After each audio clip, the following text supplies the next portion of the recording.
তুমি কি জানো এই জীবনে প্রতিটি মুহূর্ত গভীর অর্থ বহন করে? আমরা কেন এখানে, এই পৃথিবীতে আমাদের অবস্থান কি?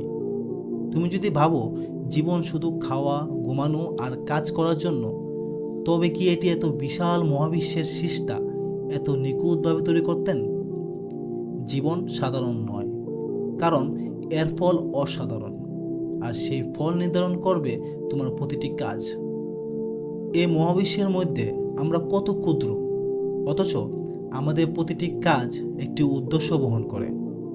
আল্লাহ বলেন, আমি জিন ও মানুষকে সৃষ্টি করেছি কেবল আমার ইবাদতের জন্য। সূরা আজ জারিয়াত 56। তুমি কি জানো আল্লাহ কেন তোমাকে তৈরি করেছেন? তোমার প্রতিটি পদক্ষেপের হিসাব হবে। জীবন এটি একটি পরীক্ষা, এবং পরীক্ষা মানেই ফল রয়েছে।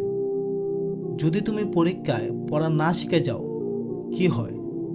জীবন ঠিক তেমন, এটি তোমাকে প্রস্তুত হতে শেখায়, কিন্তু প্রস্তুতি না নিলে ফল হয় ভয়ঙ্কর।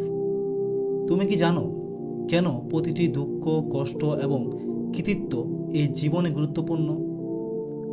আল্লাহ আমাদের মনে করিয়ে দেন, নিশ্চয়ই আমি তোমাদের পরীক্ষা করব ভয়, ক্ষুধা এবং সম্পদের অভাবে, কিন্তু যারা ধৈর্য ধারণ করবে তাদের জন্য সুসংবাদ। সূরা বাকারা 155। তোমার কষ্ট, তোমার দুঃখ সব কিছু অর্থ বহন করে। প্রতিটি কষ্টের শেষে আছে একটি পুরস্কার।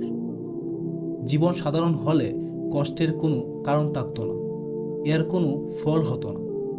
তুমি কি সেই পুরস্কারের জন্য কাজ করছো? তুমি কি জানো প্রতিটি ভালো কাজ তোমার জন্য জান্নাতের পথে একটি ধাপ তৈরি করছে? তুমি কি কখনো ভেবেছো তোমার একটি ছোট কাজ এত বড় প্রভাব ফেলতে পারে? আল্লাহ বলেন, যে ব্যক্তি এক কণা পরিমাণ ভালো কাজ করে সে তার প্রতিফল পাবে। সূরা জিলজাল 7। তুমি যে জীবনের দিকে তাকিয়ে ভাবছো এটি সাধারণ, সেটি আসলে এক অসাধারণ দূর। এটি এক দূর যা শেষ হবে তোমার পুরস্কার বা শাস্তির মঞ্চে। তুমি কি সেই মঞ্চে প্রস্তুত? জীবন যদি সাধারণ হতো, মৃত্যু এত ভীতিকর হতো না। জীবন সাধারণ হলে আখিরাতের হিসাব হতো না।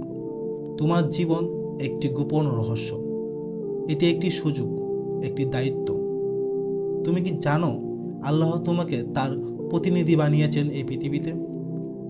তোমার প্রতিটি কাজের জন্য তুমি জবাবদিহি করবে, কিন্তু তুমি যদি আল্লাহর দিকে ফিরে যাও তবে তুমি জান্নাতের পথে পৌঁছাবে। তুমি কি আজ থেকে শুরু করবে? তুমি কি আল্লাহর পথে ফিরে আসবে? কারণ সময় ফুরিয়ে যাচ্ছে। জীবন ক্ষণস্থায়ী, কিন্তু আখিরাত চিরস্থায়ী। জীবন একটি উপহার, এটি ব্যবহার করো সঠিক পথে, কারণ এই উপহার আরেকবার পাওয়ার নয়। জীবনে মানে খুঁজে বের করো।